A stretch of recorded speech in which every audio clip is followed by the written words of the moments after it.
President Stoichev, Chancellor McCreath, University of Saskatchewan alumni, and 2021 graduates.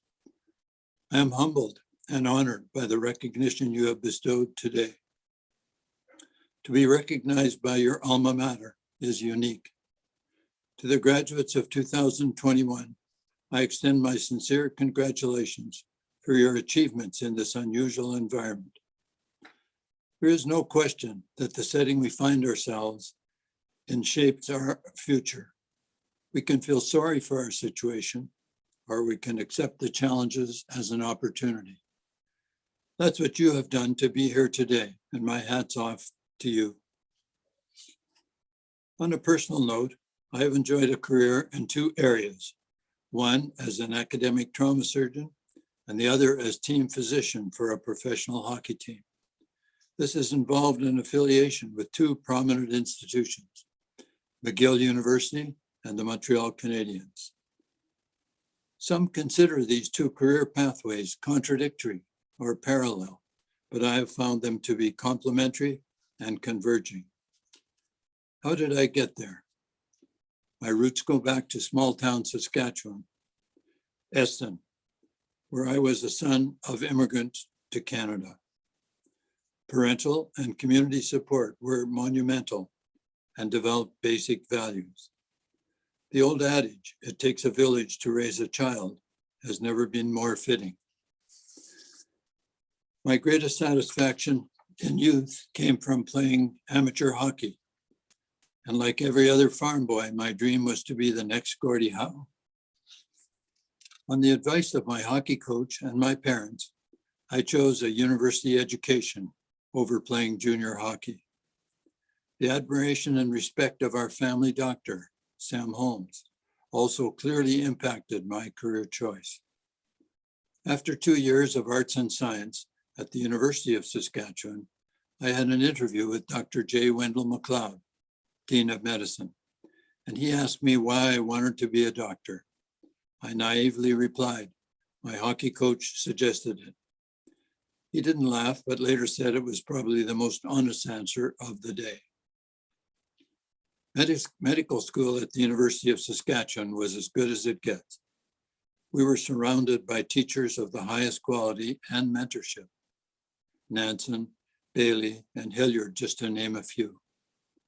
Steven Spielberg emphasizes, and I quote, the delicate balance of mentoring someone is not creating them in your own image, but giving them the opportunity to create themselves. We had it in spades.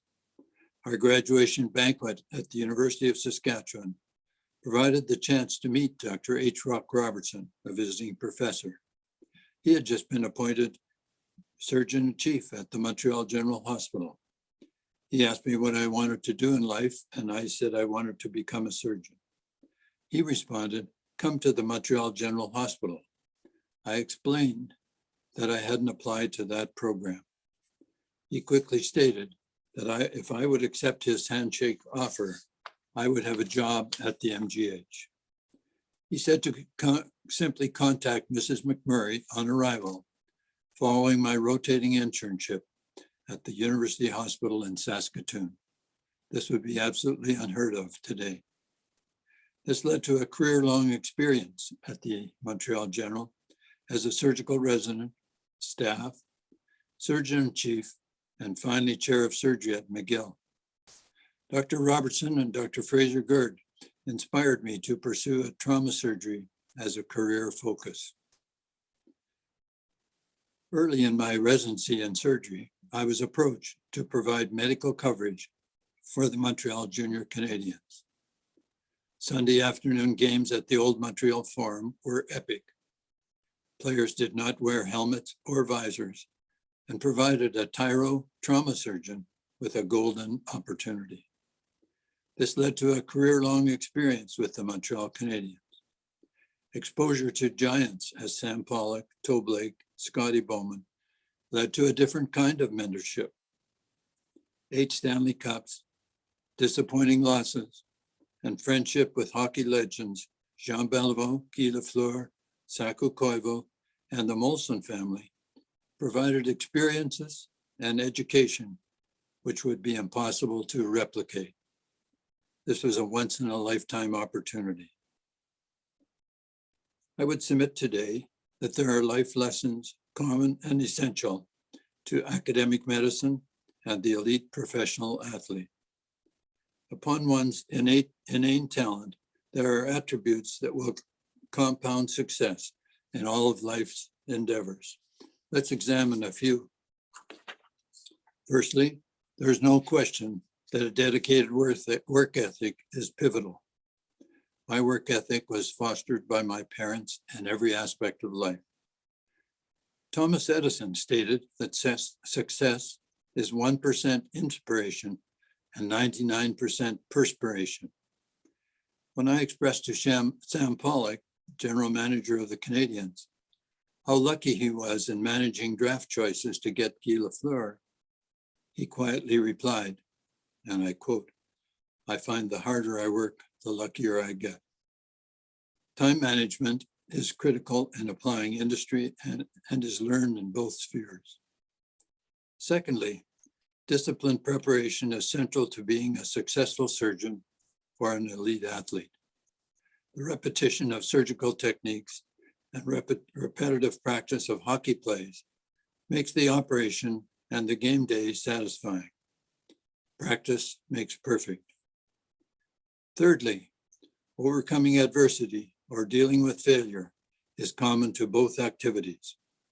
As a youth, I was devastated by a hockey loss, but was always told to accept with grace, shake hands, and learn from the loss.